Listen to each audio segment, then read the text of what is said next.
Hey, everybody, welcome back to RotoCurve.com. I'm here to discuss Week 6, the NFL running backs on FanDuel. There's a lot of backs to go through. There's a lot of good backs in the NFL, but there's only a handful each week that we like to discuss for our lineups because, as always in daily fantasy sports, you're looking for something that's closest to the sure thing in terms of matchup, volume, and opportunity. So without further ado, let's get right into it.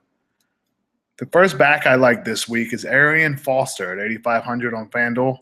Foster plays for the Houston Texans, and he is coming back from an injury.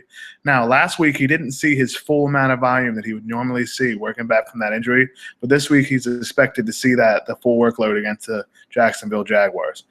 Jacksonville's allowed the 5th most fantasy points to opposing running backs this season, as you can see, which means that the Houston Texans running game has a very good matchup in terms of their opponent, and that's exactly what Foster's going to see as the main workhorse in that backfield. Foster and the Jaguars have a history against each other, and you see how Foster has been doing very well in the, I believe, 7 years in the NFL. So he's faced the Jaguars a lot. He's had a lot of success against them. Now, this Jaguars team is a little bit different, but it just shows you that he does have that history. Also, you look at Jacksonville for this year, they've allowed 37 catches to running backs. And as a running back that is one of the better pass catchers in the NFL at his position, Foster definitely going to up that number, and it gives him the ability to get around those linebackers who are a little bit slow of the foot.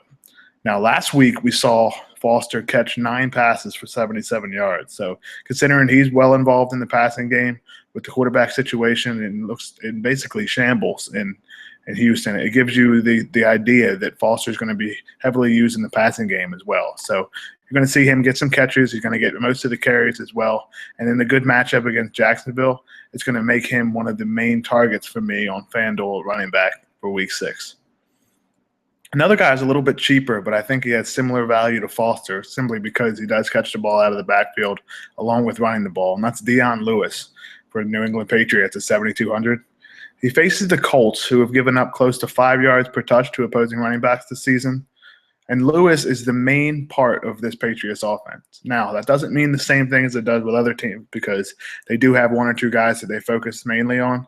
But considering Lewis leads the Patriots in touches with 59 in 4 games, and most of those games he's only played 3 quarters because the Patriots have been blowing people out so far, it gives him the idea that – or it gives him the chance to be the main part of an offense in a good matchup and an offense that's been scoring a lot of points. Lewis has scored a touchdown in 3 of 4 games, and considering the fact that he catches the ball out of the backfield, he carries the ball, and the Patriots try to give him the ball in many possible ways as he can handle it, which basically gives him the ability to score a touchdown on any play. You saw what he did last week and an excellent wheel route and ended up getting into the end zone. Now, one thing I like to look at for running backs is a floor. You see, obviously on the screen, is the fact that Dion Lewis's floor is 14 FanDuel points so far this season, which means that's the lowest he's had for running back, and that's one of the highest floors, if not the highest floor in all of the NFL. So considering a guy that's price has been rising each week, at 7,200, 14 fantasy points is still 2 times his value, and on FanDuel for a PPR guy, that's a lot. So I do like Dion Lewis a lot, and pretty much each and every week in cash as he seems to be the main guy for the Patriots offense.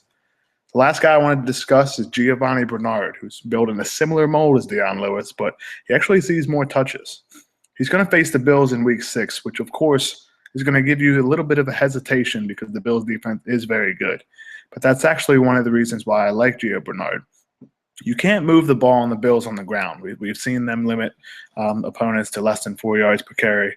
But the one thing about the Bills is they're susceptible, and it's pretty much the only way you can move the ball against them in the short game.